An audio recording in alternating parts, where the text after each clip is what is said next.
First at 5 o'clock tonight, a developing story out of Whitewater. That's exactly where a crash on the I-10 is causing some big delays right now as people are trying to head out of town for the weekend.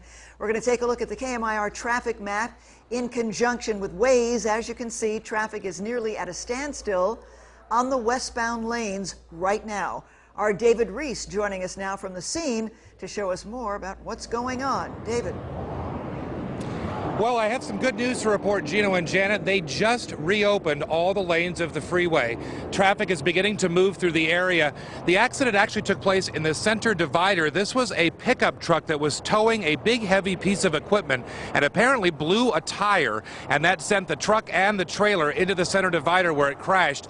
They towed that stuff out of here earlier this afternoon, this accident taking place about 2:45. Now here we are almost 2 hours later, or 2.5 hours later, and there is still quite a scene here, though, because now they have declared this a hazmat situation. Apparently that truck spilled some hydraulic fluid and possibly some diesel, and so the fire department's going to have to come out here and clean that up. The bad news is that means this scene will be here for quite some time into the evening, but the good news, as I said, is they have reopened all the lanes. You can see traffic is now moving through the area. I do have some advice for you, though. If you're headed west out of the Coachella Valley and you want to avoid this mess entirely, you can by taking 111 through Palm Springs.